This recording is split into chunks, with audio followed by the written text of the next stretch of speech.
ഇലന്തൂർ ഗ്രാമത്തിന്റെ സാംസ്കാരിക വളർച്ചയും വികസനവും ലക്ഷ്യമാക്കി സാമൂഹിക രാഷ്ട്രീയ സാംസ്കാരിക രംഗങ്ങളിലെ പ്രമുഖരെ ഉൾപ്പെടുത്തി ജനകീയ സമിതി രൂപീകരിച്ചു.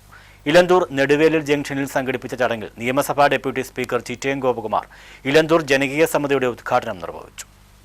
ഇലന്തൂരിന്റെ സാംസ്കാരികവും സാമൂഹികവുമായ വളർച്ചയ്ക്ക് ജാതിമത രാഷ്ട്രീയ ഭേദമില്ലാതെ രൂപീകരിച്ച ജനകീയ കൂട്ടായ്മയ്ക്ക് വലിയ സംഭാവന നൽകാൻ കഴിയുമെന്ന് ഉദ്ഘാടന പ്രസംഗത്തിൽ ചിറ്റയം ഗോപകുമാർ അഭിപ്രായപ്പെട്ടു. വ്യത്യസ്ത അഭിപ്രായങ്ങളുള്ള എല്ലാവരെയും ഒരുമിപ്പിച്ചു കൊണ്ടുപോകുവാൻ സംഘാടകർക്ക് കഴിയട്ടെ എന്നും അദ്ദേഹം ആശംസിച്ചു. ഈ നാടിന്റെ സമഗ്രമായ വികസനത്തിന്, സാമൂഹികമായ പുരോഗതിക്ക്, ജനകീയമായ കൂട്ടായ്മയ്ക്ക്, കലാരംഗത്തെയും അതുപോലെ സാംസ്കാരിക രംഗത്തെ പരിപോഷിപ്പിക്കുന്നതിൽ ഒക്കെ മികവുറ്റ നിലയിൽ ഈ സംഘടന മുന്നോട്ട് പോകണം. ഈ കൂടി സംഘടന രൂപീകരിച്ചിട്ട് പെട്ടെന്ന് അവസാനിപ്പിക്കുന്നത്.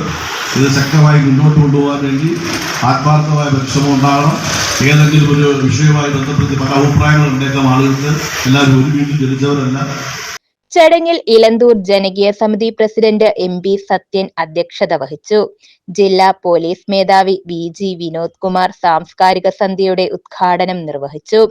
കേരള ഫോക്ലോർ അക്കാദമി അംഗം അഡ്വക്കേറ്റ് സുരേഷ് സോമ പുതുവത്സര സന്ദേശം നൽകി. ചടങ്ങിൽ ഗ്രാമപഞ്ചായത്ത് പ്രസിഡന്റ് ജയശ്രീ മനോജ്, ജനകീയ സമിതി general secretary Sam ചെമ്പകത്തിൽ, treasurer PM Johnson തുടങ്ങിയവർ പ്രസംഗിച്ചു.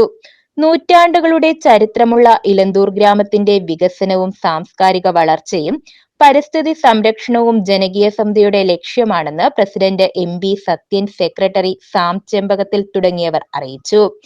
ഗ്രാമത്തിലെ ജനങ്ങളുടെ അതിരുകളില്ലാത്ത സൗഹൃദം വളർത്തുന്നതിനും ഒറ്റപ്പെട്ടു പോയവർക്ക് കരുതൽ ഒരുക്കുന്നതിനും ജനകീയ സമിതി പ്രാധാന്യം നൽകുമെന്നും ഭാരവാഹികൾ അറിയിച്ചു.